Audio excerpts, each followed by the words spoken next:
수학의 삼각함수에 보게 되면은 사인, 코사인, 탄젠트 여기까지만 할게요.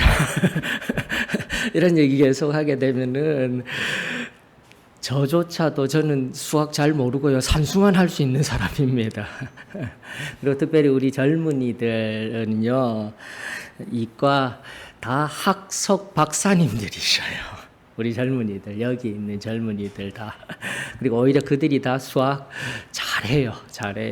잘하기 때문에 혹시라도 수학 방금 제가 얘기하게 드린 용어를 알고 싶어 하시면 저는 찾아오시지 마시고 우리 젊은이들 찾아가서 물어보시면 오히려 더 많은 도움을 준답니다. 전부 다 젊은이들을 위하여서 기도로 중보해 주시고 그 젊은이들이 이렇듯 하나님을 마음껏 찬양하고 마음껏 하나님 말씀에 경청하고 하나님 앞에 마음껏 예배 드릴 수 있다면 그걸로 저는 족한 사람입니다. 뿐만 아니라 우리 모든 소망교회 성도님들의 바람인 줄 믿습니다.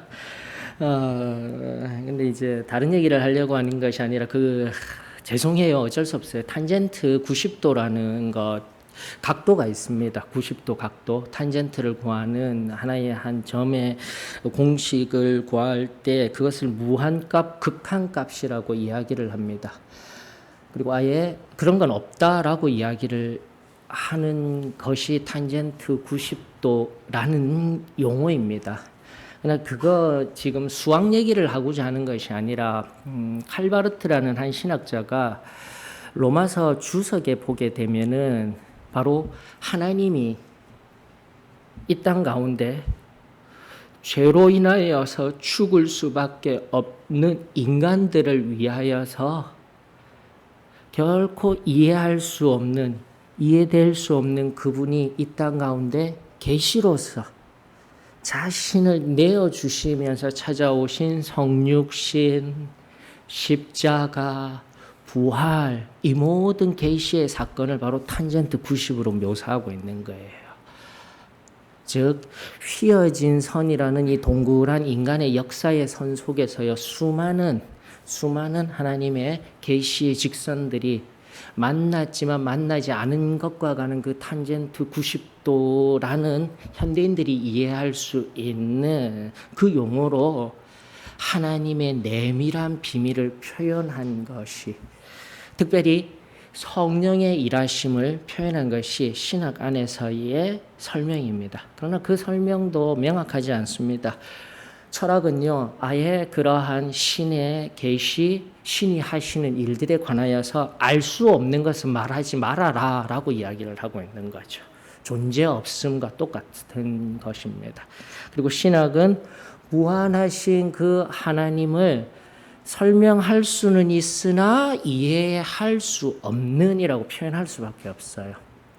그러나 우리는 신앙의 영역에 있는 한 사람 한 사람입니다. 우리 신앙의 영역은 너무나 간단해요. 우리 인간에게 감히 청량할 수 없는, 수치화할 수 없는, 설명할 수 없는, 이해할 수 없는 그 뚜렷한 하나님의 만남을, 그 사건을 우리 가운데 체험케 하여 주셨음에 감사를 드립니다. 어려운 얘기 안 해도 돼요. 어려운 얘기들은 그래도 계속된 이성적이고 합리적인 사고와 사유를 원하는 우리 다음 세대들에게 한 예로서 자꾸 사용은 되어져야 하지만 우리 신앙인에게 있어서는 간단하게 가장 간단한 것은 살아계신 그분을 만나면 되는 거예요. 체험하면 되는 거예요. 이 떡이 아무리 맛있다라고 우리 앞선 목사님들이 이야기하셨죠. 아무리 맛있다라고 이 떡은 무엇으로 만들어져서 이 떡은 아무리 얘기해도 그 떡을 이해할 수 있는 가장 중요한 한 행동은 뭐죠? 떼서 먹어보면 되는 거예요. 맛보면 되는 거예요. 사랑하는 성도 여러분, 바로 그 은혜를 맛볼 수 있는 자리가 바로 여기 이곳 예배의 자리, 그리고 기도의 자리, 하나님 말씀이 들리는 자리, 찬양하는 자리, 저와 여러분들의 바로 이 자리가 되어지기를 주의 이름으로 축원합니다.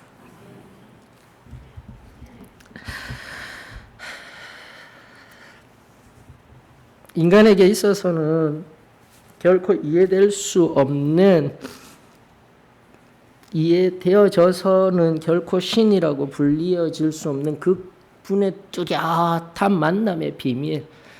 다시 한 번 더 우리 교회 위에, 우리 재단 위에, 우리 각자에게 그 내밀한 비밀을 허락하여 주셨던 하나님께 감사를 드리며, 그 비밀을 내가 알았다고, 그 비밀을 체험하였다고, 경험하였다고 교만한 자리에 있거나 거만한 자리에 있는 것이 아니라 하나님의 계시의 그 빛이 늘 비치울 때마다 우리의 역사 안에서, 우리의 삶 속에서 늘 그 계시가 경험되어질 때마다 우리는 겸손해질 수 있어야 되는 거예요. 한없이 작아져야 되는 거예요. 그것이 원래 바로 은혜 받은 사람의 진정한 인간의 모습인 거예요, 여러분들. 오늘 또 이 자리에 내가 어떠한 마음으로 나왔는지 우리는 알지 못하나 하나님이 아시고 우리가 알고 있습니다. 이 어두운 시대 한복판에 이 시간, 모이기를 피하는 이 시대의 한복판 속에서도 하나님의 은혜를 사모하며 나오신 여러분들 한 걸음 한 걸음 결코 헛되이지 아니하도록 오늘 우리 주님과의 그 뚜렷한 만남이 오늘 말씀 속에서, 이 예배 속에서 임하여지기를 주의 이름으로 축원합니다. 결국 성령이 하시는 일이십니다. 지금까지 상고한 이 모든 일, 우리가 이해되지 아니하는 이 모든 일은 단순하게 성령 하나님께서 하시는 일이십니다. 오늘 본문 속에 보게 되면은 주의 사자가라고 이야기하고 있는 성령.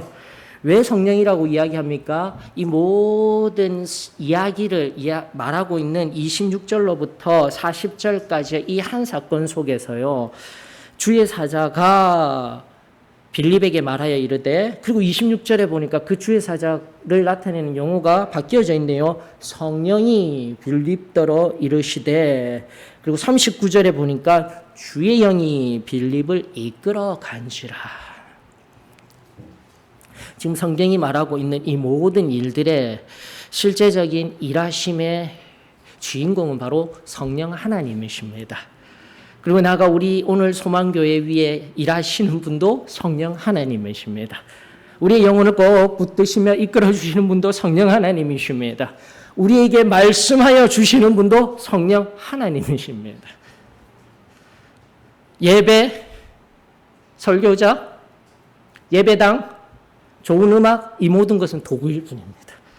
다시 한 번 더 우리가 초점을 맞추어야 할 유일한 분은 성부 하나님, 성자 하나님이신 예수님의 그 십자가, 그리고 지금도 그 모든 하나님의 사랑을, 그 십자가를 친히 증거하시고 나타내시는 성령 하나님께 초점을 맞추어서 그분을 간절히 찾고 구할 때에 오늘 저와 여러분들에게 뚜렷하게 임하는 그 놀라운 역사가 우리들 가운데 새로이 이루어지게 될 줄 믿습니다.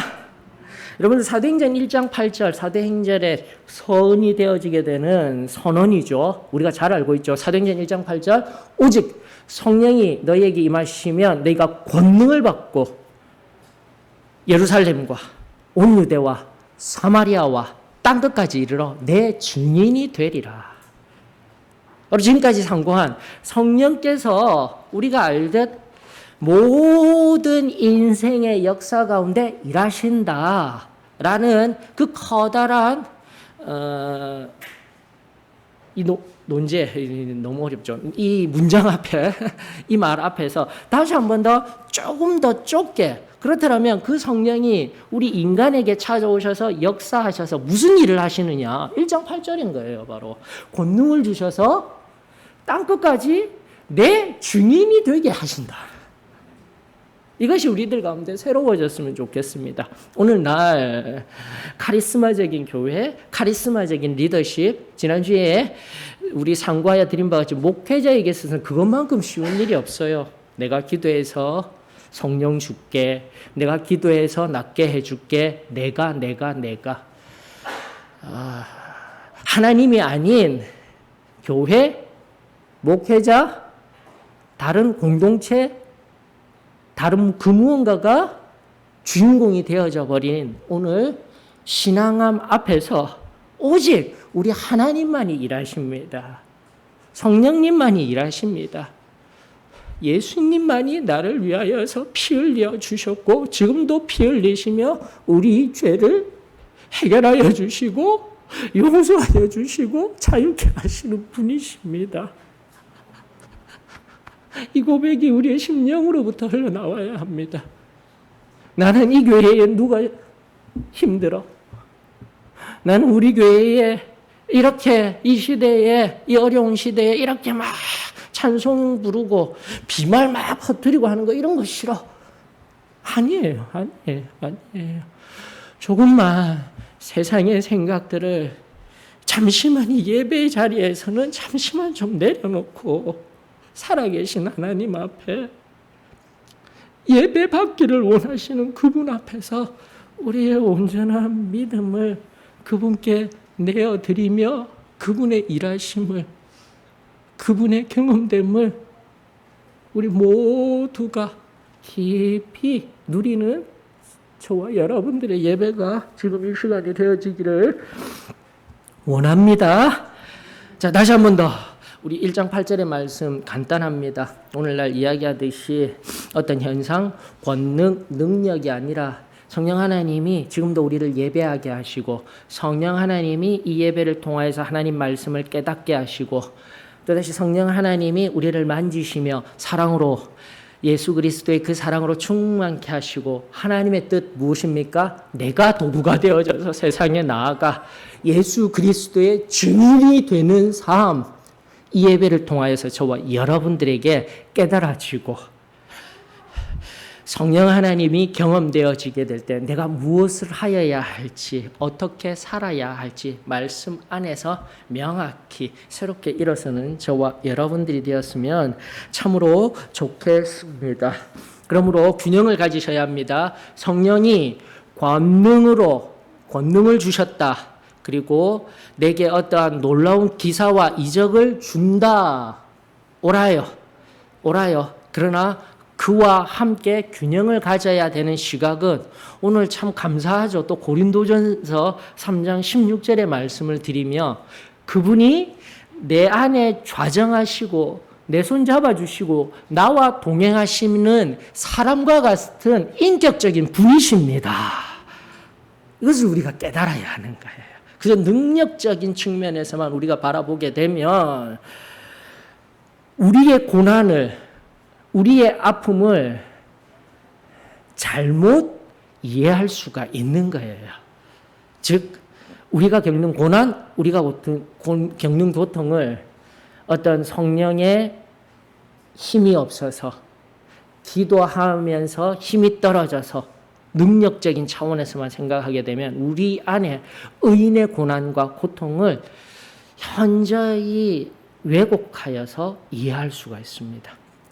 사랑하는 성도 여러분, 다시금 오늘날의 고난과 고통 앞에서 능력의 하나님, 성령 하나님을 바라보시는 것도 중요하지만 또다시 우리가 균형을 가지고 바라봐야 하는 건 뭐라고요? 고난 속에서도 고통 속에서도 지금도 우리와 함께 하시는 하나님, 그 하나님이 오늘 저와 여러분들에게 뚜렷이 경험되어지기를 주의 이름으로 축원합니다.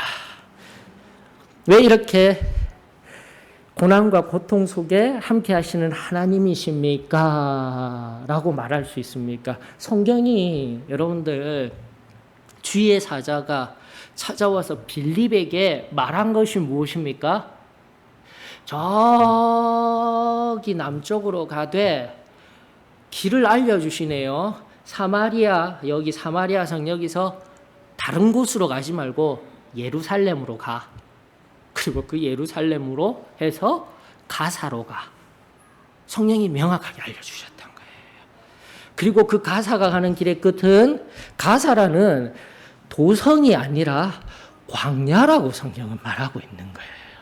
여러분들. 하나님은 어떻게 성도와 함께 걸어가시는지 함께 하시는지 바로 이 말씀 속에서 우리가 찾을 수 있고요. 또 우리가 걸어가야 할 목적지가 어디인지 성령 하나님이 우리를 사랑하시고 우리와 함께 하시지만 다시 한 번 더 고난과 고통 속에 걸어가시는 하나님이시구나라는 것을 우리가 발견할 수 있는 말씀이 여기에 있는 것입니다. 여러분들 우리 성경을 조금 더 살펴보게 되면 여기 남쪽으로 향하여 예루살렘의 가사로 내려가는 길까지 가라. 성령이 하셨던 말씀이셔요. 성령이 찾아오셔서 성령을 체험하여서 성령의 그 세밀한 음성에 귀 기울였을 때에 성령이 하여 주신 말씀인데 여기 성경에 보게 되면 남쪽이라는 헬라어 메센브리아라는 용어가 남쪽이 첫 번째 의미가 아니에요. 첫 번째 의미가 아니라 워낙 이제 남쪽이 워낙 뜨거운 지역이기 때문에 이렇게 표현을 하였는지는 모르겠지만 그것이 첫 번째가 아니라 한 날의 중간이라는 뜻입니다. 원래 의미는 한 날의 중간, 메덴브리아라는 뜻이 그러므로 한낮 동안이라는 게 정확한 원어적인 의미인 거예요. 한낮 동안 지금 말한 예루살렘을 거쳐 가사로 향해 나아가라가 성경의 원어적인 의미인 것입니다. 자, 첫 번째는 무슨 의미냐면 상황 안에서 여러분들 잘 아시다시피 그 팔레스틴이라는 지방에 한낮에 걸어가는 걸음은 엊그저께 굉장히 더웠죠. 그 더위는 아무것도 아니답니다. 한낮 팔레스틴 땅을 걸어간다라는 의미는 떼약볕이 땡볕이 나를 내 온몸의 수분을 다 빼앗아갈 정도로 굉장히 더운 날씨라는 거예요. 그리고 그 길이 그러합니다. 즉 이것을 조금 더 의역하여서 남쪽으로 즉 남쪽 성경 속에서 남쪽이라는 방향 자체는 히브리어로 네게브라고 하여서 사막이라는 뜻, 광야라는 뜻으로 많이 번역이 되어져 있습니다. 그리고 지형상 남쪽에 광야와 사막들이 많은 곳이 바로 팔레스틴이기 때문에 이렇게 번역이 되어져 있는 것 같아요. 첫 번째 상황적 의미는 성령이여 바로 한낮 동안 상황의 어려움과 고난 속에서 너가 지금 걸어가야 돼. 그리고 두 번째 의미는요, 예루살렘으로 가야 합니다.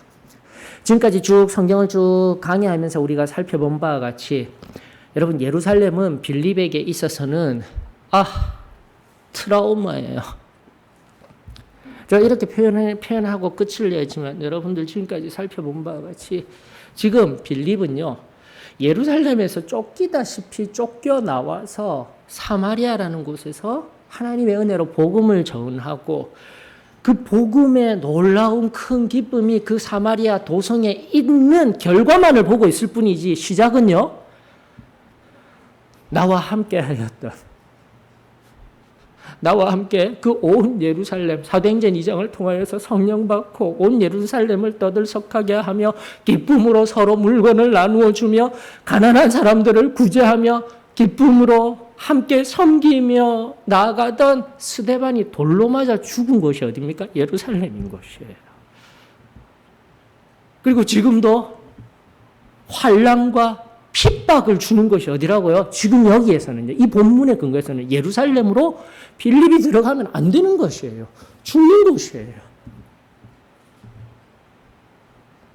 무조건 예루살렘 성이 좋은 곳이 아니라 지금 이 본문의 상황 속에 예루살렘으로 가는 것은 죽음의 자리에까지도 들어가야 하는 상황 속에서 성령이 바로 그 고난과 고통, 정서적으로 그리고 목숨까지도 원하면서 예루살렘을 거쳐 그 가사로 나아가는 그 길, 한낮의 더위에 떼약볕에 걸어가면서 나아가라라고 성령이 말씀하시는 거예요. 사랑하는 성도 여러분, 어떠셔요? 지금도 이제 앞전의 내용들을 다시 한 번 더 상고해 드린 바와 같이 지금 빌립에게 있어서는 또다시 여기가 좋사오니 할 수 있는 삶의 정황인 거예요. 하나님의 복음을 전하며 나아가 베드로와 요한 사도까지 와서 위로하여 주고 격려하여 주고 함께 성령의 사역을 이루었던 이 사마리아 도성에 내가 있고 싶지, 평안하게 있고 싶지, 이것이 하나님이 주신 복이야, 우리로 나오게 한 복이야 라고 머물러 있을 수 있지만 성령의 음성을 들었을 때 성령이 요구하는 것은 바로 다시 한 번 더 삶의 상황 속에, 그리고 그가 거치고 나아가야 할 그 목적은요, 목숨을 내놓아야 할 상황으로 성령이 인도하신다. 사랑하는 성도 여러분, 우리가 다시 한 번 더 은혜가 무엇인지를, 성령님이, 하나님이, 예수님이 친히 우리 이 땅 가운데 오셔서 행하신 그 일들을 하나하나 기억하고, 내 삶 가운데 행하신 일들을 기억하고, 지금 이 순간 나는 바로 그 행하신 은혜로 말미암아 풍요함 속에서, 번영 속에서 그저 머무르고만 있는 인생으로 우리를 부르셨는지 우리 자신을 점검해 보아야 하는 거죠. 사랑하는 성도 여러분, 성령님은 다시금 우리를 부르십니다. 우리를 부르셔서 세상을 향해 나아가라고 말씀하고 계시는 거예요. 그 세상은 지금도, 그점 지금 시대성 앞에서 우리의 삶의 정황 속에서 세상을 향해 나아간다라는 의미가 너무나도 모호해지고 불명확하고, 모르는 사람을 대면하며 손잡는 것조차도, 함께 숨을 쉬는 공간과 시간을 가지는 것조차도 힘든 시대 앞에 어쩌면 성령님은 세상을 향해 나아가라고 우리들에게 오늘도 말씀하고 계신 거예요. 아니, 오늘 하나님의 말씀이 다시금 내가 세상의 지금의 상황으로 인하여서 죽음의 두려움이 아니에요. 다른 사람에게 옮길까봐 그 윤리적인 두려움, 그것도 저도 아니고, 우리 내면을 깊이 감찰해 보면 성령 받아서 세상을 사랑하며 그 누군가에게 이 복음을 역동적으로 증거하여야 할 삶을 살아가야 하는데, 이제는 그런 삶, 그런 적극적인 삶, 그 힘든 삶, 내가 안 걸어도 되겠구나. 그저 이 신앙 조용히 내가 지키며 살아가도 되겠구나라는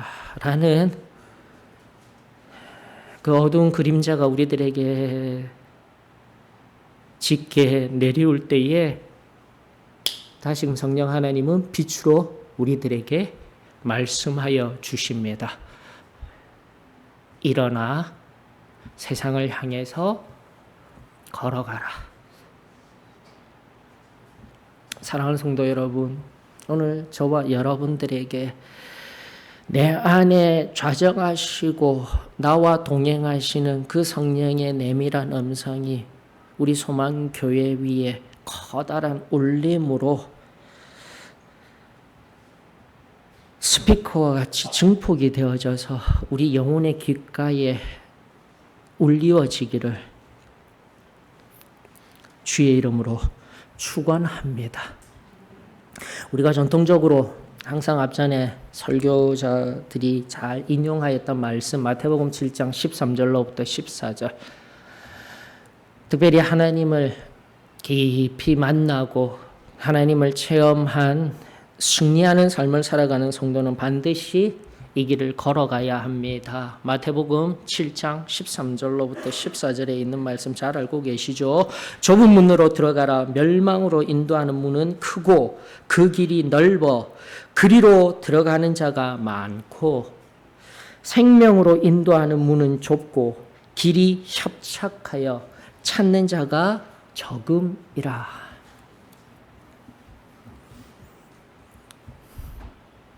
이 단순하고 순전하였던 이 말씀이 예전에는 나에게는 커다란 울림이 되어져서 내 삶의 걸음마다, 매 순간순간마다 적은 죄 하나라도, 거짓말 하나라도, 눈 흘기며 음란한 포스터 하나 보는 것 하나라도 찔림받아서 형제에게 행해라도 선한 의도로 말하였다 할지라도 그 형제가 마음 상할까봐, 마음 아플까봐 조심조심하였던 우리 제일 처음의 신앙함이 오늘 어떠셔요? 이 말씀 앞에서 다시금 그 신앙함이 이 말씀이 이야기하고 있는 생명의 문으로 나아갈 수 있는 좁은 길이 되어져야 하지 않겠습니까? 오늘 성령님이 오셔서 우리들에게 말씀하시는 것이 내 안에 어떠한 정서적 만족감을 주는 것으로 끝이 나는 이 시간이 되어져야 할 것입니까?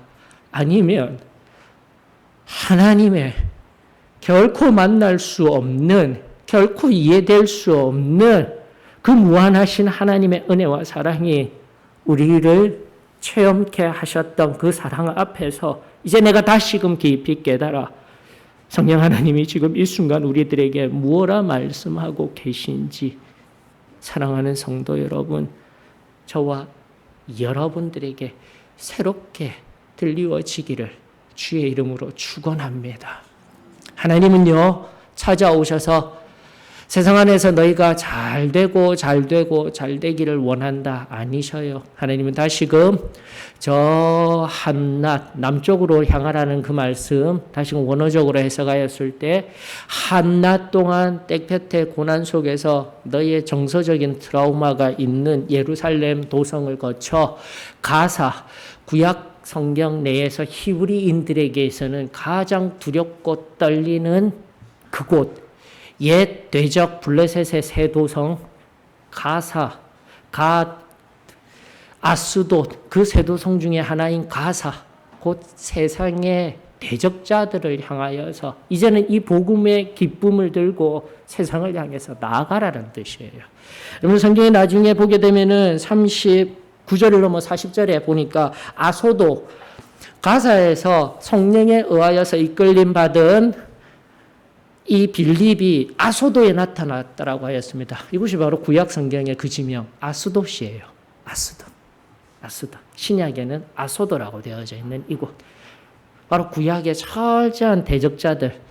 이제는 민족적인 대적자들이었던, 내가 미워하던 자였던, 증오하여졌던 사마리아 도성 가운데 이 하나님의 복음이 전하여지고, 다시 한번 이제는 민족을 넘어선 우리가 늘 끊임없이 구약에서 끊임없이 싸웠던 블레셋 지방까지 이 복음이 전하여지게 되고, 나아가 그 하나님이 광야로 인도하시며 사람이 아니 다닐 것만 같은, 한낮 동안 아무도 가지 아니할 것만 같은 그 길 위에 성령 하나님이 예비하여 주셨던 그 한 사람 에티오피아 내시를 만나게 하시며, 당시의 세계관으로서는 남쪽 가장 끝이었던 에티오피아예요. 남쪽으로는 이디오피아, 지금의 이디오피아지요. 서쪽으로는 아라비아 사막 넘어서 사막 끝에 뭐가 있는지 몰라요. 어떤 나라가 있다라고 해도 다 이방인이지요. 북쪽으로는요 똑같아요. 그 나라의 세계관으로는 바이킹족들, 야만인주. 그리고 서쪽으로는요 이미 사도행전에 또 등장하게 됐지만 서바나라는 지금의 스페인. 이게 그들의 세계관 내에 있는 세상 끝이에요. 땅 끝이에요. 하나님이 바로 그 1장 8절의 말씀, 이 사도행전 1장 8절의 말씀 바로 이렇게 하나씩 이루어가고 계신 거예요. 그리고 9장에 그 놀랍도록 다시 한 번 더 그 북쪽과 서쪽 서바나까지 가게 될 한 사람을 예비하여 주시는 겁니다. 사도 바울을 준비하는 거예요, 여러분들. 하나님의 말씀이.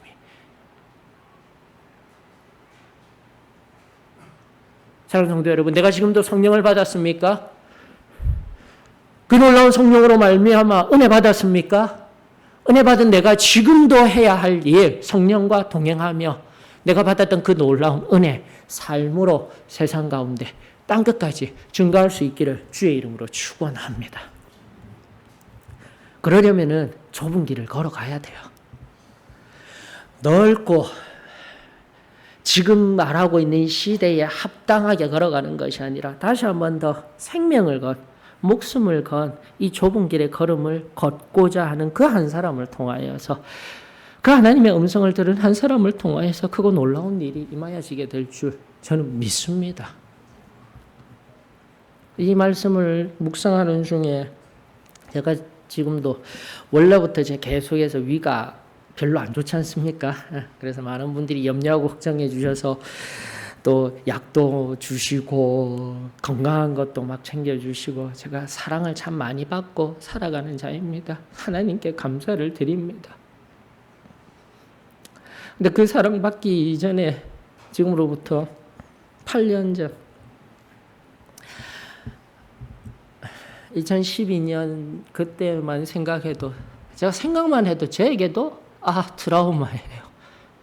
너무 힘겨워서 위가 찌를 정도로 아파요. 비단 저뿐만이 아니라 그때의 기억들 그리고 다시금 과거를 회상할 때에 우리가 겪은 아픔들을 그리고 우리가 당한 고통들 다시금 우리는 이제 압니다.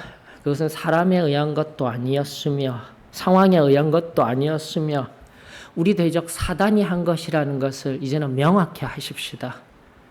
그러므로 이제는 그러한 상황을 또 사람을 미워하고 아파하며 신음하는 자리에 있더라면 저도 마찬가지예요. 그리고 우리 소망교회도 마찬가지예요.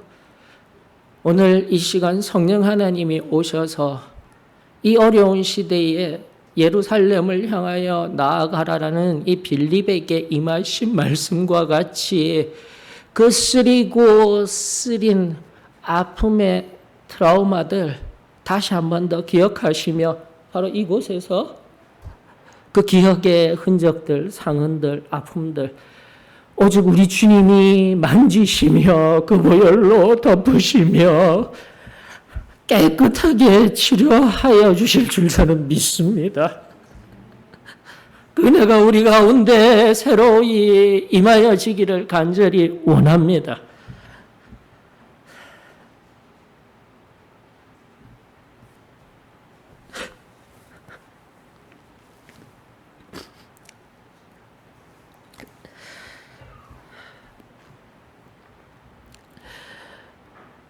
성령이 예루살렘을 통과하여 대적의 땅으로 나아가라 하는 그 말씀이 오늘 우리들에게 아직도 풀지 못하여 매듭이 풀려지지 아니하고 아파하고 신음하는 한 심령에게 예루살렘과 광야로까지 나아가 아무도 없는 그 외롭고 힘든 길이었던 당시의 기억을 떠올리며 아무도 나를 안다 하여 주지 아니하였던 온갖 이설들이 난무하며 서로를 아프게 하였던 그때로 다시금 돌아가 그 광야 한복판에서 여러분들 다시금 저와 여러분들이 새롭게 회복되어질 수 있기를 원합니다. 그렇게 주의 성령에 의하여서 우리 주 예수 그리스도의 보혈에 의한 깨끗하게 하여 주시는 그 완전한 성화의 은혜를 새로이 경험하게 될 때에 내 아픔도 치유되어지며 성령 하나님이 충만하셔서 또다시 조정하셔서 다른 무엇도 아닌 이 아픔을 치유하여 주시고 이 아픔을 해결하여 주시고 나아가 이 아픔을 준 사람을 사랑하게 하여 주시고 이 아픔으로 평생 아픔으로 살아갈 수밖에 없던 나를 자유케 하여 주시고 이 삶에서 매여있던 것들을 해결하여 주신 하나님을 높여 찬양할 수 있는 그런 저와 여러분들이 되어지기를 원합니다. 특별히 격리되어지고 점점 더 우리 자신을 메마르게 하며 묶여두는 이 사단의 괴계에 의한 이 상황이 우리로 점점 더 나 자신을 합리화하게 합니다. 하나님의 뜻과는 다르게 내 자신의 편에서 나를 얽매며 그로 인하여서 지금 세상이 그러하듯 종교시설에 관하여서 종교를 향하여서 여론의 자본주의 시대 안에 시장경제를 활성화시켜야 할 그들의 숨겨진 목적에 의하여서 오늘 비난받아야 할 희생양이 되어야 할 그들과 동일하게 내가 똑같이 반응하고 생각하고 누군가를 미워하며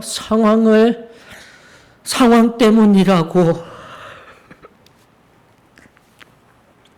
말하며 하나님의 이 진실한 말씀 앞에 성령의 내밀한 음성 앞에 외면하고 고개를 돌린다라면 우리는 주님 앞에 설 그때까지 아파하며 신음하며 나아갈 수밖에 없습니다. 그리고 주님 앞에 서게 되었을 때 그로 인한 책망, 아니 그 책망으로 끝나는 것이 아니라 절망으로 끝날 수 있는, 그것이 불법이 되어져 그것이 죄가 되어져 하나님의 품에 거할 수 없는 죄가 될 수 있음을 우리 오늘 깊이 깨달아 오늘 내 안에 쓰디쓴 모든 쓴뿌리들 이해되어지지 않습니다. 내 힘으로는 치유되어지지 않습니다. 그러나 성령 하나님께서 찾아오셔서 만지십니다. 치유하십니다. 회복시키십니다. 새롭게 하십니다. 그 믿음이 오늘 여기에 우리 한 사람 한 사람 위에 임하여지기를 주의 이름으로 축원합니다.